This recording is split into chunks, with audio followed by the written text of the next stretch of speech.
नमस्कार दोस्तों, मैं हूं अर्पित और एक बार फिर से आपका स्वागत है। समाजवादी पार्टी के राष्ट्रीय अध्यक्ष अखिलेश यादव ने कल सभी को चौंकाते हुए इटवा के विधायक माता प्रसाद पांडे को नेता प्रतिपक्ष के रूप में चुन लिया और जब से उन्होंने यह निर्णय लिया है लगातार उन पर तीखे हमले हो रहे हैं और फिलहाल सबसे तीखा हमला यहां पर बसपा सुप्रीमो मायावती जी ने बोला है। क्या कहा है मायावती जी ने, आइए हम देख लेते हैं। यहाँ पर आपके स्क्रीन पर हैं मायावती जी जो कह रही हैं कि सपा में एक जाति विशेष को छोड़कर बाकी पीडीए के लिए कोई जगह नहीं है।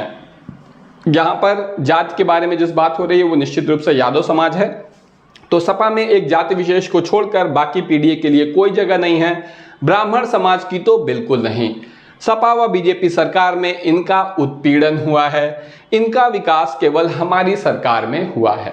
तो यहाँ पर मायावती जी कह रही हैं कि ब्राह्मणों का विकास केवल बसपा की सरकार में हुआ है, सपा ने और भाजपा ने दोनों ही ब्राह्मणों का उत्पीड़न किया है और वहीं समाजवादी पार्टी में एक जाति विशेष को छोड़कर पीडीए के और किसी भी वर्ग के लिए कोई जगह नहीं है, यानी पिछड़े, दलित, अल्पसंख्यक किसी के लिए कोई जगह नहीं है। आप जानते हैं कि ब्राह्मण समाज जो वास्तव में भारतीय जनता पार्टी का इस वक्त वोट बैंक माना जाता है। भाजपा के लोग मानते हैं कि ब्राह्मण तो हमारे ही साथ हैं।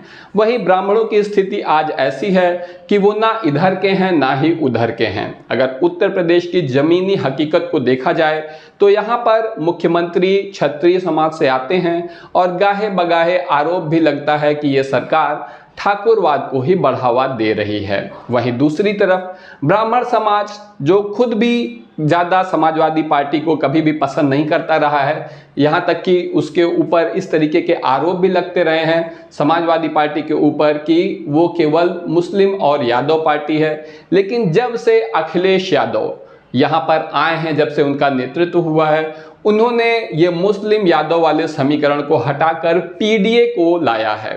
पीडीए की वजह से अब एक ज़्यादा बड़ा समर्थक वर्ग समाजवादी पार्टी के साथ जुड़ा हुआ है और जिसका परिणाम आपने देखा कि अपने इतिहास की सबसे बड़ी जीत समाजवादी पार्टी ने पिछले लोकसभा चुनाव में हासिल की है।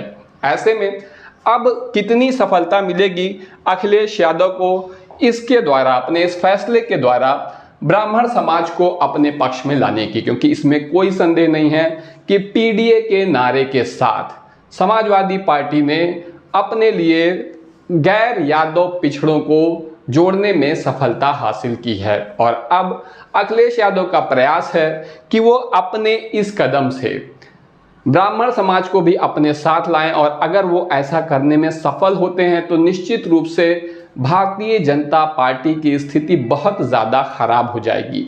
लेकिन ये इतना आसान भी नहीं है, क्योंकि ऐसे एक ही फैसले से कोई भी समाज उनके साथ नहीं आ सकता। उससे भी बढ़कर अगर वो ब्राह्मणों को ज़्यादा अपने साथ लाने का प्रयास करेंगे तो इस बात की प्रबल संभावना है कि पिछड़े समाज से जो पहले से उनके वोटर हैं वो भी नाराज़ हो सकते हैं। उन्हें ऐसा लग सकता है कि हमारी अनदेखी हो रही है।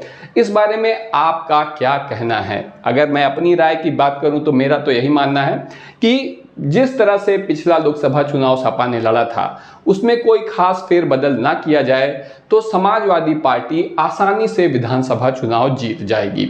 लेकिन अखिलेश यादव जो कि अब सिर्फ यूपी के नेता नहीं रह गए हैं बल्कि वो भारत के नेता बन गए हैं। इस समय उनकी पार्टी देश की तीसरी सबसे बड़ी पार्टी बन चुकी है और निश्चित रूप से वो राष्ट्रीय राजनीति को ध्यान में देखकर कदम उठा रहे हैं। तो आपको क्या लगता है, क्या इस फैसले से समाजवादी पार्टी को लाभ मिलेगा या फिर इससे भाजपा का फायदा होगा? हमें कमेंट सेक्शन में ज़रूर बताएं। आज के लिए बस इतना ही, धन्यवाद।